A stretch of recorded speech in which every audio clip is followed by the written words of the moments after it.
لا إله إلا الله لا إله إلا الله لا إله إلا الله لا إله إلا الله لا إله إلا الله لا إله إلا الله لا إله إلا الله لا إله إلا الله لا إله إلا الله لا إله إلا الله لا إله إلا الله لا إله إلا الله لا إله إلا الله لا إله إلا الله محمد رسول الله صلى الله عليه وسلم عليها نحيا وعليها نموت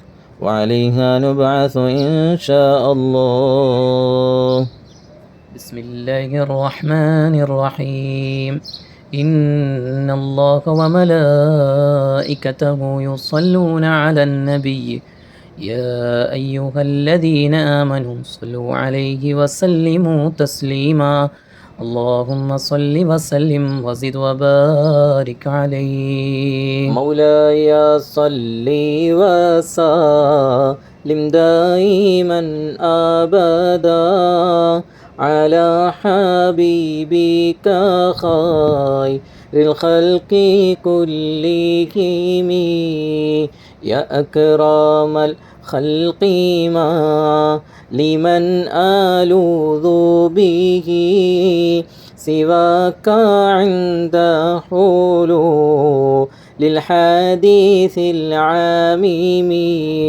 مولاي صل وسلم دائما أبدا على حبيبك خير الخلق كلهم ولن يليق رسول الله جاهك بي إذا الكريم تحال لا باسم منتقم مولاي صل وسلم دائما أبدا على حبيبك خير الخلق كلهم فإن من جودك دنيا وضرتها ومن علومك علم اللوح والقلم مولاي صل وسلم دائما أبدا على حبيبك خير الخلق كلهم يا نفس لا تقنطي من زلات عظمت إن الكبائر في الغفران كالأمام مولاي صل وسلم دائما أبدا على حبيبك خير الخلق كلهم لعل رحمة بحين يقسمها تأتي على حسب العصيان في القسم مولاي صل وسلم دائما أبدا على حبيبك خير الخلق كلهم يا ربي واجعل رجاء غير منعكس لديك واجعل حساب بغير منخرم مولاي صل لم دائما أبدا على حبيبك خير الخلق كلهم والطف بعبدك في دارين إن له صبرا متى تدعوه الأهوال ينحزمي مولاي صل وسلم دائما أبدا على حبيبك خير الخلق كلهم وذل صحب صلاة منك دائمة على النبي بمن هل ومنسجم مولاي صل وسلم دائما أبدا على حبيبك خير الخلق كلهم والآل والصحب ثم التابعين فهم أهل التقى والنقى والحلم والكرم مولاي صل وسلم دائما أبدا على حبيبك خير الخلق كلهم مرنا حتى عذابا في الباني ريح الصبا وأطراب العيسى ذي العيس بالنعم مولاي صل وسلم دائما أبدا على حبيبك خير الخلق كلهم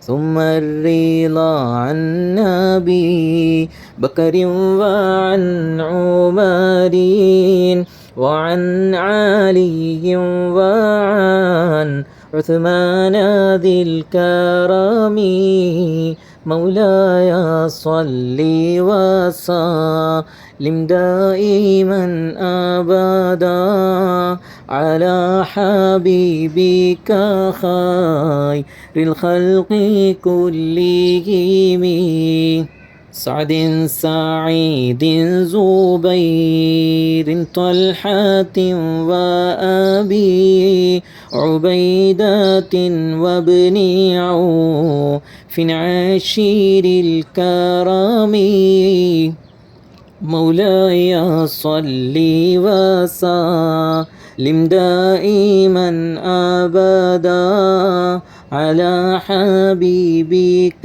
خير الخلق كلهم يا ربي بالمصطفى بلغ مقاصدنا واغفر لنا ما مضى يا واسع الكرم مولاي صل وسلم دائما أبدا على حبيبك خير الخلق كلهم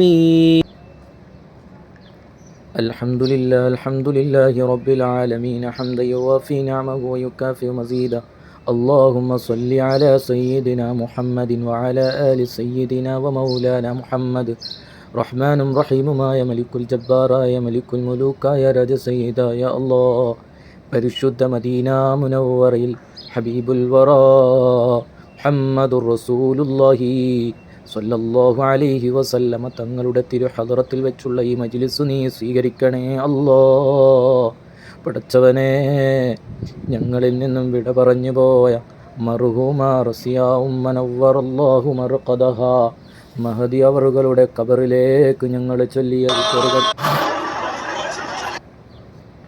റബ്ബേ നീ സ്വീകരിക്കണേ അല്ലാ. പടച്ചവനെ, ഞങ്ങൾ മജ്ലിസ് നടത്തുന്നത്, ഈ വിനീതൻ റബ്ബേ ദുആ ചെയ്യുന്നത് പടച്ചവനെ ഹബീബായ മുത്തുനബി തങ്ങളുടെ തിരു ഹദറത്തിലാണല്ലോ അല്ലാ, അവിടുത്തെ ഹറമിലാണല്ലോ അല്ലാ. പടച്ചവനെ, ഈ മഹനീയമായ പുണ്യമണ്ണിൻ്റെ ബറക്കത്ത് കൊണ്ട് അല്ലാഹുവേ നീ സ്വീകരിക്കണേ അല്ലോ. ആ ഉമ്മയുടെ ഖബർ ജീവിതം വിശാലമാക്കണേ അല്ലോ. ഈ വിനീതൻ പറഞ്ഞതനുസരിച്ച് ആരെല്ലാം ഖുർആനുകൾ ഓതുന്നുണ്ടോ, ദിക്ർ ചൊല്ലുന്നുണ്ടോ, അതെല്ലാം പുണ്യമദീനയിലൂടെ ഹബീബരായ മുത്തുനബി തങ്ങളുടെ തിരുസവിധത്തിൽ നീ എത്തിക്കണേ അല്ലോ. നീ എത്തിക്കണേ അല്ലോ. പടച്ചവനെ, എല്ലാ നിലക്കും റാഹത്തുള്ള വിശാലമായ നൂറുൻ അലാ നൂറുൽ മുസ്തഫ മുഹമ്മദിൻ സല്ലല്ലാഹു അലൈഹി വസല്ലം ഷറഫാക്കപ്പെട്ട നൂറുകൊണ്ട് നീ പ്രകാശിപ്പിക്കണേ അല്ലോ. പ്രകാശപൂരിതമാക്കണേ അല്ലോ. അല്ലാഹുവേ, പരിശുദ്ധ ശഅബാൻ മാസത്തിൻ്റെ ബറക്കത്ത് കൊണ്ട് ആ ഉമ്മയുടെ ഖബർ ജീവിതം പ്രകാശമാക്കണേ അല്ലോ. മക്കൾക്ക് നീ സമാധാനം നൽകണേ അല്ലോ. നീ ക്ഷമ നൽകണേ അല്ലോ. പടച്ചവനെ, മരുമക്കൾക്കും ചെറുമക്കൾക്കും പടച്ചവനെ എല്ലാവർക്കും നീ ക്ഷമ നൽകണേ അല്ലോ. അവിടുത്തെ ഭർത്താവിനും നീ ക്ഷമ നൽകണേ അല്ലോ. പടച്ചവനെ, മരണമെന്നുള്ളത് എല്ലാവരുടെയും ജീവിതത്തിൽ രുചിക്കേണ്ടതാണ്. എല്ലാം അറിഞ്ഞിട്ടും ഞങ്ങൾ അഭിമാനത്തോടെ, സന്തോഷത്തോടെ, ആനന്ദത്തോടെ ഞങ്ങൾ മുന്നോട്ട് പോവുകയാണ്. പക്ഷേ പെടുന്നനെ ഞങ്ങളെ റൂഹങ്ങ് പിടിച്ചാൽ, ഞങ്ങളുടെ വേണ്ടപ്പെട്ടവരെ റൂഹങ്ങ് പിടിച്ചാൽ പിന്നെ ഞങ്ങൾക്ക് സഹിക്കാൻ കഴിയാത്ത വേദനയാണ്. അവരോടുള്ള സ്നേഹവും അവരോടുള്ള കടമയും കടപ്പാടും ഓർത്തു പോവുകയാണ്. അല്ലാഹുവേ, ഞങ്ങളുടെ എല്ലാം സൽമരണങ്ങളാക്കണേ അല്ലാ. പടച്ചവനെ, ഉൾക്കൊള്ളാനുള്ള ശേഷി ഞങ്ങൾക്ക് നീ നൽകണേ അല്ലോ. പരിശുദ്ധ റമദാൻ മാസത്തിൻ്റെ ബറക്കത്ത് കൊണ്ട് അവരുടെ ഖബർ ജീവിതം സന്തോഷമാക്കണേ അല്ലോ. ഞങ്ങളിൽ നിന്നും മരണപ്പെട്ടു പോയ എല്ലാവരുടെയും ഖബർ ജീവിതം നീ സന്തോഷത്തിലും റാഹത്തിലും നീ ആക്കണേ അല്ലോ. അല്ലാഹുവേ, ഈ മജ്ലിസ് കേട്ട് ആമീൻ പറയുന്നവർക്ക് നീ ബറക്കത്ത് നൽകണേ അല്ലോ. ആഫിയത്ത് നൽകണേ അല്ലോ. ആരോഗ്യം നൽകണേ അല്ലോ. ദീർഘ ആയുസ് നീ നൽകണേ അല്ലോ. ഹബീബായ മുത്തുനബി തങ്ങളുടെ തിരുനോട്ടം കൊണ്ട് നീ അനുഗ്രഹിക്കണേ അല്ലോ. ബിഹഖിൻ നബിയിൽ മുസ്തഫ മുഹമ്മദിൻ സല്ലല്ലാഹു അലൈഹി വസല്ലം.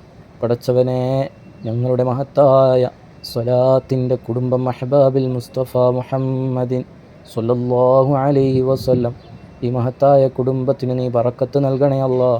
ഈ മജ്ലിസിലൂടെ, ഈ കൂട്ടായ്മയിലൂടെ ധാരാളം ദുആ ലഭിക്കുന്ന, മരണപ്പെട്ട് കഴിഞ്ഞാൽ ഓരോ ആണ്ടിലും ദിക്റും ദുആയും പരിശുദ്ധ മദീനയിൽ നിന്നും പരിശുദ്ധ മക്കത്തുൽ മുക്കറമയിൽ നിന്നും ലഭിക്കുമെന്ന പ്രതീക്ഷയിൽ സ്വലാത്ത് ചൊല്ലുന്ന ആയിരക്കണക്കിന് ഉമ്മമാരുള്ള കൂട്ടായ്മയാണ് റഹ്മാനെ.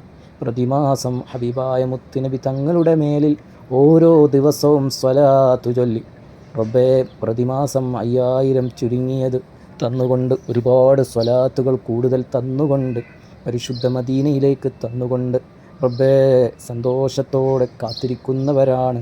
ഇതിനെല്ലാം നേതൃത്വം കൊടുക്കുന്ന അഡ്മിന്മാർ, ക്യാപ്റ്റന്മാർ, ലീഡർമാർ, പ്രത്യേകിച്ച് ഈ കുടുംബത്തിലെ പ്രിയപ്പെട്ട ലൈമിക്കടക്കം നീ ആഫിയത്തും ആരോഗ്യവും ദീർഘായുസ്സും നൽകണേ അല്ലാ. അവരുടെയൊക്കെ പ്രവർത്തനങ്ങൾ നീ സ്വീകരിക്കണേ അല്ലാ. ഇതുപോലൊരു കൂട്ടായ്മ എവിടെയാണ് റബ്ബേ ഞങ്ങൾക്ക് കാണാൻ കഴിയുക? ഞങ്ങൾ മരണപ്പെട്ടു എന്നറിഞ്ഞാൽ ഇന്ന് വരെ കണ്ടിട്ടില്ലാത്ത, കേട്ടിട്ടില്ലാത്ത, അറിഞ്ഞിട്ട് പോലുമില്ലാത്തവർ കണ്ണീരൊഴുക്കി ദുആ ചെയ്യുകയാണ്, ദിക്റ് ചൊല്ലുകയാണ്, ഖുർആൻ ഓതുകയാണ്. അല്ലാഹുവേ, ഞങ്ങൾ മരിച്ചാൽ ഞങ്ങൾക്ക് വേണ്ടി ഖൈറ് ചെയ്യുന്ന, നന്മ ചെയ്യുന്ന ഒരുപാട് ബന്ധങ്ങൾ, സുഹൃത്ത് ബന്ധങ്ങളൊന്നും ഞങ്ങൾക്കില്ല. വിരലിലെണ്ണാവുന്ന 3-4 പേര് മാത്രമാണ്. അതുപോലും കാലഘട്ടം കഴിയുമ്പോൾ ഞങ്ങളെ മറന്നു തുടങ്ങും. പടച്ചവനെ, ഇങ്ങനായാൽ ഒരു 100 വർഷം കഴിഞ്ഞാൽ 2-3 തലമുറ അങ്ങോട്ട് കഴിയുമ്പോൾ ഞങ്ങളെക്കുറിച്ച് ചിന്തിക്കാൻ പോലും ആരിലുമില്ലാത്ത സമയത്ത് ഞങ്ങളെ ഖബറിലേക്ക് നന്മകൾ കുത്തനെ ഒഴുകാൻ മറ്റൊരു വഴിയുമില്ല. അൽഹംദുലില്ലാഹ്, ഈ കൂട്ടായ്മ ഖിയാമത്ത് നാൾ വരെ നിലനിൽക്കും തോറും ഇതിലംഗമായവർ അല്ലാഹുവേ അവർക്ക് വേണ്ടി ധാരാളം ദുആ ഇങ്ങനെ ലഭിച്ചുകൊണ്ടിരിക്കും, ആണ്ടുകൾ നടന്നുകൊണ്ടിരിക്കും. പടച്ചവനെ, ഈ കൂട്ടായ്മ ഞങ്ങൾക്ക് എന്നും നീ തുണയാക്കണേ അല്ലാ. ഇതിൻ്റെ പിന്നിൽ പ്രവർത്തിക്കുന്നവർ, അഹ്ലുസുഫക്കാർ, പ്രതിമാസം പരിശുദ്ധ മദീനയിലേക്ക് സ്വതക്ക നൽകുന്നവർ, പാവങ്ങളെ സഹായിക്കാൻ റബ്ബേ, മരണപ്പെട്ടു പോയ മാതാപിതാക്കളുടെ പേരിൽ അല്ലാഹുവേ, മാതാപിതാക്കളുടെ രോഗശമനത്തിന്, മക്കളുടെ രോഗശമനത്തിന്, പഠനത്തിൽ പൂർണ്ണ വിജയം ലഭിക്കാൻ, ജോലിയിൽ ബറക്കത്തുണ്ടാകാൻ, പഠനവുമായി വിദേശത്ത് പോയവർ, ജോലിയുമായി വിദേശത്ത് പോയവർ, മക്കളെ സ്വാലിഹീങ്ങളാകാൻ, സന്താനങ്ങളുണ്ടാകാൻ, അങ്ങനെ തുടങ്ങി ഒരുപാട് ജന്മദിനം, മക്കളുടെ ജന്മദിനം വരുമ്പോഴും ഹബീബായ മുത്തുനബി തങ്ങളുടെ മസ്ജിദുൻ നബവിയിൽ ഖുർആൻ വഖഫ് ചെയ്യണമെന്ന് ആവശ്യപ്പെട്ട് ദുആ വസിയ്യത്ത് ചെയ്തവർക്കെല്ലാം ഈ മജ്ലിസിൻ്റെ ബറക്കത്തിനെ നീ കാണിച്ചു കൊടുക്കണേ അല്ലാ. മഖ്ബൂലും മർദിയുമായ ഹജ്ജ് ചെയ്യാനും ഉംറ ചെയ്യാനും ധാരാളം തവാഫ് ചെയ്യാനും മദീന സിയാറത്ത് ചെയ്യാനും ധാരാളം സ്വലാത്ത് ചൊല്ലാനും ധാരാളം ഖുർആനുകൾ ഓതാനും ഞങ്ങളുടെ തടികൊള്ളേ, ഞങ്ങളുടെ നെസ്സുകൊള്ളേ നീ തൗഫീഖ് നൽകണേ അല്ലാ. അല്ലാഹുവേ, ഞങ്ങളാക്കി ഞങ്ങളെ മാതാപിതാക്കളുടെ രോഗങ്ങളെ നീ ശിഫയാക്കണേ അല്ലാ. അവരുടെ എല്ലാ വിഷമങ്ങൾക്കും നീ പരിഹാരം നൽകണേ അല്ലാ. മരണപ്പെട്ടു പോയ മാതാപിതാക്കളുടെ ഖബറിലേക്ക് ഈ മജ്ലിസിൻ്റെ സവാബിനെ നീ എത്തിച്ചുകൊണ്ട്, ഈ മജ്ലിസിൻ്റെ ബറക്കത്ത് കൊണ്ട് റബ്ബേ, മഹദിയായ റസൂലുള്ളാഹിന്റെ ഖബർ വിശാലമാക്കണേ അല്ലാ. اللهم بارك لنا في رجب وشعبان وبلغنا شهر رمضان وفقنا فيه للصيام والقيام وتلاوة القرآن وسائر الخيرات يا رب العالمين بفضل صلى الله على محمد صلى الله عليه وسلم صلى الله على محمد صلى الله عليه وسلم اللهم صل على محمد يا رب صل عليه وسلم وصل على جميع الأنبياء والمرسلين والحمد لله رب العالمين.